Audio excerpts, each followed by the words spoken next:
देखिए, सबसे पहली बात तो ये है कि संभल की चंडोसी की जो जामा मस्जिद है वो कोई 50 साल 100 साल नहीं बल्कि 200-250 साल पुरानी मस्जिद है, उससे ज़्यादा है।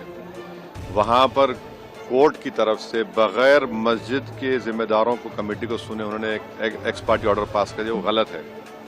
दूसरा ये है कि एक बार तो आपने गलत ऑर्डर दिया, सर्वे हो गया, दूसरा सर्वे जबकि आपने किसी को इत्तला नहीं दी। तीसरी बात यह है कि पुलिस का ये काम था कि मस्जिद कमेटी को कॉन्फिडेंस में लेते या वहाँ की पीस कमेटी को। चौथी बात यह है कि जो सर्वे करने लोग आ रहे हैं वो प्रोवोकेटिव स्लोगन्स लगा कर आ रहे हैं, वो वीडियो उसका है, पब्लिक डोमेन में है। और उसके बाद जो वहाँ पर वायलेंस हुआ जिसमें 3 मुसलमानों को गोली लगी, उनकी मौत हुई, हम इसका कंडेम करते हैं। ये फायरिंग नहीं बल्कि मर्डर है। और जब से बाबरी मस्जिद राम मंदिर का जजमेंट आया, जिस बात को मैं पर्टिकुलरली कह रहा हूं कि उस जजमेंट के बाद ये सब चीज़ें खुलेंगी और एक के बाद एक खुल रही हैं। एएसआई प्रोटेक्टेड मॉन्यूमेंट सब बातें कर रहे हैं, क्या एएसआई के कानून में नहीं है कि आप उसका रिलीजियस नेचर चेंज नहीं, कैरेक्टर चेंज नहीं कर सकते? किस बुनियाद पे कर रहे हैं ये? और आप किस बुनियाद पर अपने फेथ को दूसरों पे थोपेंगे? भाई, कानून कोई चीज़ है ही नहीं है। जिस दिन कोर्ट में सुनवाई होती है उसी दिन ऑर्डर हो जाता है, उस दिन सर्वे भी हो जाता है। ये तो 1948 में ऐसे ही हुआ था बाबरी मस्जिद में।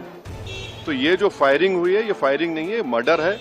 और जो भी ऑफिसर्स इन्वॉल्व है उनको सस्पेंड करना चाहिए और एक सिटिंग हाई कोर्ट जज से उसकी इंक्वायरी होनी चाहिए। ये सरासर गलत है, जुल्म हो रहा है वहां पर तो संभल में।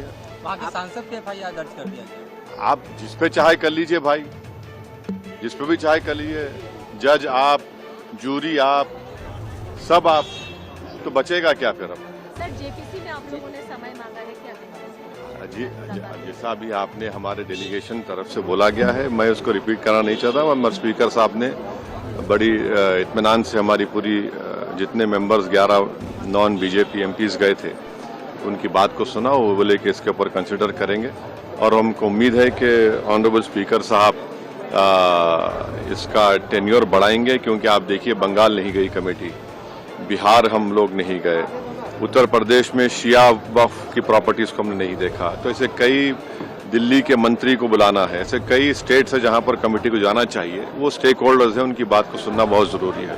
सर, वक्फ बोर्ड अमेंडमेंट बिल को लेकर आप क्या सोचते हैं? क्योंकि लगातार सरकार की तरफ से यही कहा गया कि जो मुस्लिम जनता है उनके हित में, मुसलमान जो है उनकी, अभी ये कानून बना नहीं। आप देख लिए संभल में क्या हो गया है। अभी ये कानून बना नहीं है। आप देख रहे हैं कि हर जगह पे बोल दिया जा रहा है कि नहीं, ये यहाँ पर 500 साल पहले मस्जिद नहीं थी।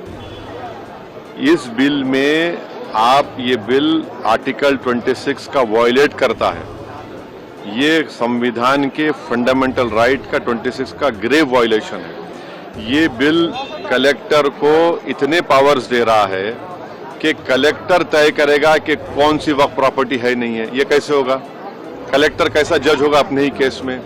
तीसरा, आप किस बुनियाद पर इस बिल में आप नॉन मुस्लिम को मेंबर बना रहे हैं? जितने धर्म की बुनियाद पर, चाहे वो हिंदू धर्म के एंडोमेंट बोर्ड्स हो, चाहे दिल्ली का SGPC हो या उसका एक्ट हो, या क्रिश्चियंस के जो भी उनके धर्म के संस्थाएं हैं, वहां पर तो कोई उसी धर्म का आदमी मेंबर बनता है। आप तो कंपलसरी स्टेट वक्फ बोर्ड में जहां पर 11 मुसलमान बनते थे, वहां पर आप मेजॉरिटी नॉन मुस्लिम बनाना चाह रहे हैं। सेंट्रल वक्फ काउंसिल में मेजॉरिटी ऑफ नॉन मुस्लिम बनाना चाह रहे हैं। क्यों करना चाह रहे हैं आप? ये क्या मकसद है आपका? कलेक्टर को इतना पावर दे रहे हैं। तो ये आर्टिकल 26 का ग्रेव वायलेशन है और इसीलिए वक्फ को बचाने के लिए नहीं लाया जा रहा है। ये वक्फ को खत्म करने के लिए, और वक्फ बोर्ड को सिर्फ एक पोस्ट ऑफिस बना के रखना चाह रहे हैं। तो जो वक्फ की प्रॉपर्टी है वो गवर्नमेंट की दी भी नहीं है, इसको मुसलमानों की गाड़े खून की कमाई है, तो आप उसको छीनना चाह रहे हैं। और उतना ही मकसद है सरकार का। आप देख रहे हैं संभल में क्या हो रहा है, ऐसे ही और वाकयात होते रहेंगे। German 10 super speciality hospital, national award winner doctor Mir Jawad Zar Khan, German trained senior orthopaedic surgeon and director, माहिर डॉक्टर्स डॉक्टर वासिफ आजम और doctor Bharavi Chunduri, senior cardiologist और दीगर डॉक्टर्स नुमाया खिदमत अंजाम दे रहे हैं। Robotic surgery, advance cath lab, MRI, operation theatre, ICU, 2D ultrasound जैसी सहूलियात से आरास्ता कॉर्पोरेट लेवल हॉस्पिटल। वाजबी फीस में हर मर्ज से शिफायाबी के लिए German 10 super speciality hospital, Attapur.